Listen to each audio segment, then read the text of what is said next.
Bonjour Monsieur l'abbé, Nouvelle Jésus-Christ.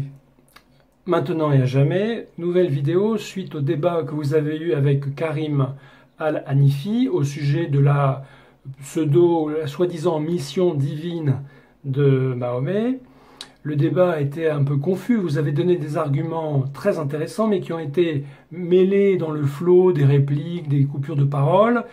Est-ce que vous voulez bien revenir sur les arguments que vous avez donnés qui permettent de comprendre que Mahomet n'a aucune mission divine? C'est simple. Le simple fait que les apparitions de Mahomet se soient produites sans aucun témoin, ce qui est un critère déjà relevé par Saint Jean de Damascène et qui a été évoqué pour Moïse, lequel a été vu converser avec Dieu, ainsi que le rapporte le livre de l'Exode au chapitre 20 ou le livre du Deutéronome au chapitre 5. Donc, le fait que Mahomet donc n'ait pas eu de témoin laisse entendre que n'importe qui peut raconter n'importe quoi. Il n'y a pas de preuve divine que ces révélations aient vraiment été données par un ange comme il l'a prétendu. Encore une fois, chacun peut dire n'importe quoi. Deuxièmement, il n'y a pas de prophétie dans la Bible qui annonce que Mahomet doit venir. Alors je sais bien que les musulmans s'ingénient à trouver des prophéties, notamment en évoquant la venue du Paraclet. Mais le Paraclet, les chrétiens l'ont reçu 50 jours après la Pâque, n'est-ce pas, ou la mort de Jésus, après sa résurrection. Depuis donc 6 siècles avant la venue de Mahomet, les chrétiens ont vécu avec la conscience que le Paraclet annoncé était déjà venu. Donc pas de prophétie qui annonce la venue de Mahomet. Et pour cause, car si Jésus est Dieu, comme le croient les chrétiens, on ne peut pas attendre après Jésus quelqu'un d'autre. Jésus lui-même a annoncé qu'après lui viendraient des faux prophètes. Ensuite, Mahomet n'a fait aucune prophétie. La prophétie est un signe nécessairement qui désigne un prophète. Or, Mahomet n'a fait aucune prophétie, donc on ne peut pas le déclarer prophète. Ensuite, il n'a pas fait non plus de vie sainte. Il n'a pas eu de vie sainte. La vie qu'il a, elle ne se distingue pas de celle de n'importe quel malfrat. Il ne suffit pas de se prétendre envoyé par Dieu pour justifier ce que tout le monde condamne dans la vie de n'importe qui d'autre. Donc sa vie n'est pas sainte et son enseignement n'a rien de saint. Quand on lit l'Évangile et quand on lit le Coran, on ne peut pas ne pas voir la différence essentielle, énorme qui existe entre ces deux paroles. Enseigner qu'il faut rendre œil pour œil, dent pour dent, après que Jésus ait dit « aimez vos ennemis », il n'y a pas besoin d'une loi divine pour ça. Ensuite, Mahomet n'a pas fait de miracle. Le miracle atteste de l'action divine, et que Dieu qui fait des miracles. Donc si Mahomet avait été envoyé par Dieu, il ne voudrait pas seulement assurer qu'il peut prendre la femme de son fils adoptif, il ne voudrait pas simplement promis d'avoir autant de femmes qu'il veut, etc. Non, il aurait fait des miracles, comme Jésus, comme Moïse, comme les prophètes en ont fait. Il n'en a pas fait. Et puis, les sociétés musulmanes elles-mêmes, quand on voit les fruits que l'islam a produits et continue à produire, c'est une catastrophe. Les musulmans vivent malheureux pour plusieurs raisons. D'abord parce qu'ils ne savent pas s'ils seront sauvés, car tout dépend de la volonté d'Allah, à moins qu'ils se transforment en kamikazes pour aller tuer des innocents.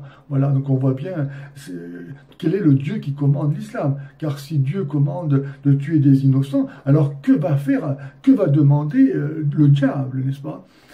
Et les sociétés musulmanes elles-mêmes n'ont jamais rien produit au niveau artistique, économique, culturel, social, politique, aucune avancée. L'islam a stérilisé les sociétés qu'il a conquis. Il n'y a pas de prix Nobel, ou très peu, j'imagine, parmi les musulmans.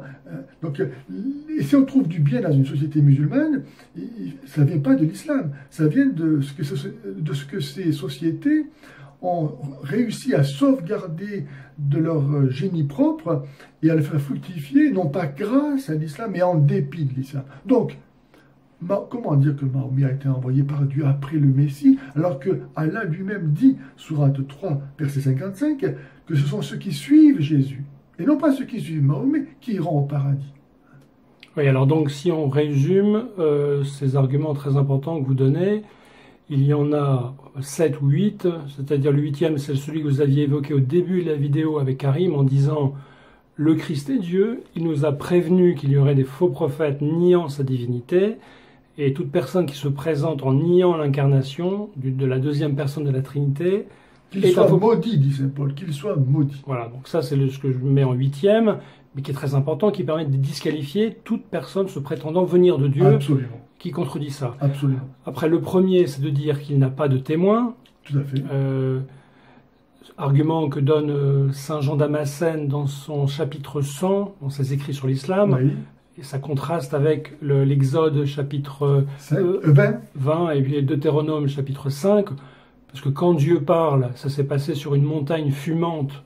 Tout le peuple a vu les tonnerres, les lumières. Bon, premier critère, pas de témoin. Voilà. Deuxième critère, il n'a pas été annoncé par les prophéties. Excusez-moi, pour le premier critère, toute justice a toujours établi que pour croire quelque chose, il fallait qu'il y ait au moins 2 témoins. Oui. Donc deuxième, il n'a pas été annoncé par les prophéties. Troisième, lui-même n'a pas fait de prophétie. Voilà. Quatrième, il n'a pas fait de miracle. Cinquième, sa vie n'est pas digne de Dieu, c'est une vie qui satisfait les passions, qui accumule les richesses, qui accumule les femmes, qui accumule les actes de vengeance et de cruauté. Voilà. Et sa doctrine n'est pas digne de Dieu, il n'apporte, je vous le dis dans vos ouvrages, il n'apporte rien de nouveau. Et enfin, vous en avez parlé longuement, c'est les fruits. Ouais. Jésus a dit, on reconnaîtra un arbre à ses fruits, et les fruits de l'islam sont mauvais. Absolument. Alors, mon cher Karim, et puis tous ceux qui te suivent, eh bien, je ne peux donc que vous encourager à prendre en considération ces faits que je viens d'énoncer, qui sont connaissables par tout être honnête, et que vous vous rendiez compte que le Christ est venu aussi pour vous, et que vous avez été trompé par l'islam, et qu'il vous appartient maintenant de vous convertir au Christ qui est mort et ressuscité pour vous, alors que Mahomet n'a rien fait pour vous. Voilà. Voilà, eh bien, écoutez, je prie pour que le Seigneur éclaire vos intelligences, vos cœurs, qu'il vous donne, par les mérites de sa passion, la grâce de savoir vous-même combattre le mal.